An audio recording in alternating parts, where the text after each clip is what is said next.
আজকের আমি কী রান্না করছি আপনাদের সাথে সেটা শেয়ার করছি। এখানে রান্না করেছি ঝোল, মানে কুমড়ো, পটল, আলু কেটে দিয়ে ঝোল রান্না করছি। দুভাগে ভাগ করেছি। এখানে হয়েছে মাছের তেলের বড়া, তারপর হয়েছে কাঁকরোল ভাজা, তারপর এখানে মাছটা তো ভাজছি দেখছো। এই যে এটা হচ্ছে কাতলা মাছ।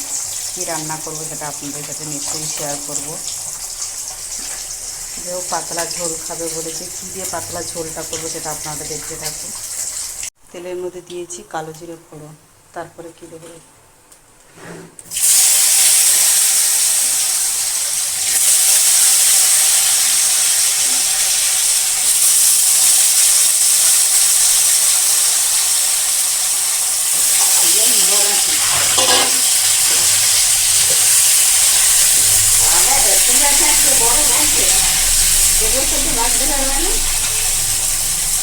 ছোটো ছোটো করে এক গাদা করে কী হবে?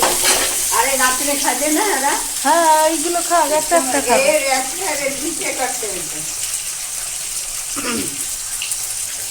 ফোড়ন দিয়েছি, কাঁচকলা আলু দিয়ে মাছ দিয়ে ঝোল হবে। তারপরে দিয়েছি কাঁচা লঙ্কা আর টমেটো। এই দেখুন,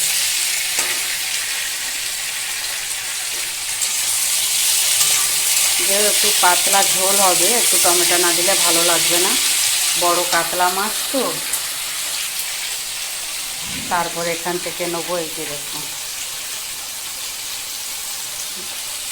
জিরের গুঁড়ো নিলাম, তারপরে হলুদ, তারপরে এখান থেকে লবণ,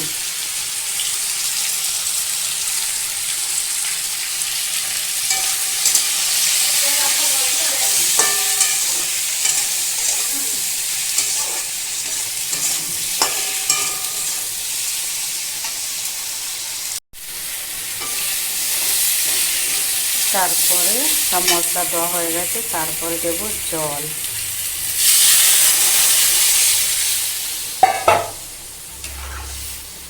টমেটোগুলোকে ফোটার পরে খুন্তি দিয়ে করে দেবো।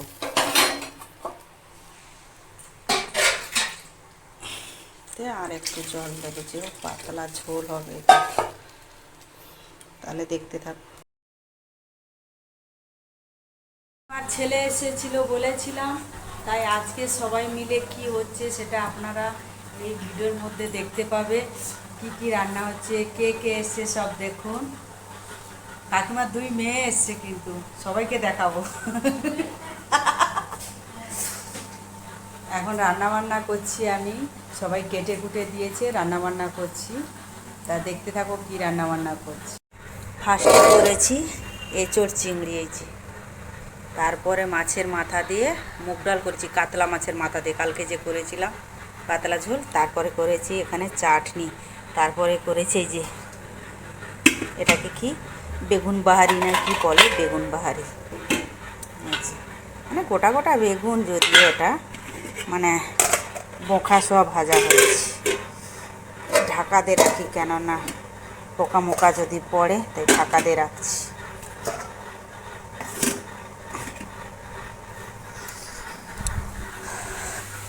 আলুটা ভাজা হয়ে গেলে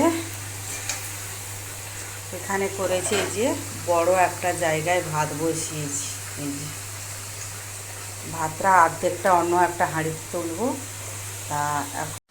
তারপর এখানে এই যে স্যালাড কাটা আছে দেখুন, টমেটো, পেঁয়াজ, শসা, লেবু, আর এখানে এই যে পেঁয়াজ, আর এখানে খাসির মাংসটাকে একদম সব মশলা, মানে সব বাটা মশলা দিয়ে ম্যারিনেট করা আছে। এটা শুধু দমে হবে আর কি।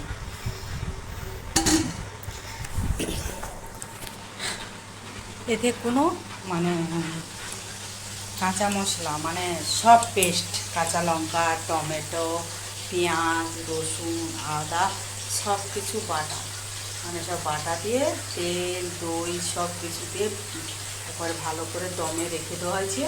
তারপরে ওটা কষিয়ে রান্না হবে, তাহলে দেখতে পাচ্ছ তোমরা। তারপরে এখানে ইলিশ মাছটা আছে, ইলিশ মাছটা কী করে রান্না করব সেটা তো আপনাদের সাথে নিশ্চয়ই শেয়ার করব, আপনারা দেখতে থাকুন। আর পরবর্তী ইলিশ মাছটাকে এই যে দেখুন সব কটা কিছুকে সাজিয়ে বসিয়ে দিয়েছি। এবারে আমি দেব কালো জিরে ফোড়ন, কালো জিরে দিচ্ছি। বাবারে কালো জিরের সাথে মানে জ্বালার আর শেষই নেই আর কি বলবো। তারপরে এখানে আমি একটু হলুদ, টমেটো কেটাটাকে গ্রেট করে, আমার রান্নাটা একটু আলাদা ধরনের, টমেটোটাকে গ্রেট করে নিয়েছি। এই তেলের মধ্যে এবারে দিয়ে দেবো।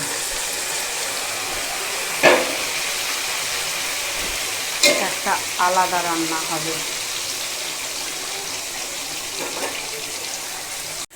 তারপর এখানে সর্ষে বাটা, পোস্ত বাটা একসাথে জল করে নিয়েছি। এবারে আমি ওর মধ্যে দেবো জিনিসটা।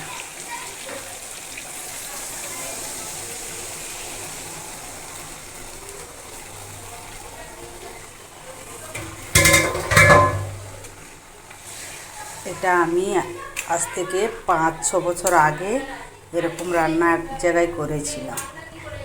শিলিগুড়ি থেকে লোক এসেছিল, তাদের জন্য এরকম রান্নাটা করেছিলাম।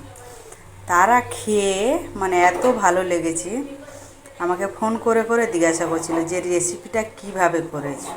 আমি বলি সিম্পল। তখন অতটা মাথার মধ্যে আসেনি, এভাবে এখন যতটা রান্নার আমি জানি আর জানি, কিন্তু তখন আমি অতটা জানতাম না। তাই এইভাবে আজকে রান্নাটা করলাম। এই যে মাছটা ভাপে করেছিলাম, এই যে হয়ে গেছে মাছটা। এবারে গ্রেভিটাকে ওর মধ্যে ঢেলে দেবো। মাছগুলো আমি সব তুলে রেখেছি একটা একটা।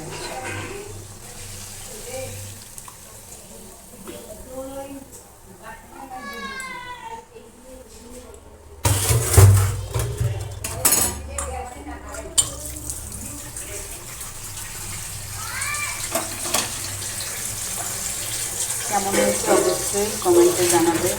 ভালো লাগলে লাইক শেয়ার কমেন্ট করে জানাবে।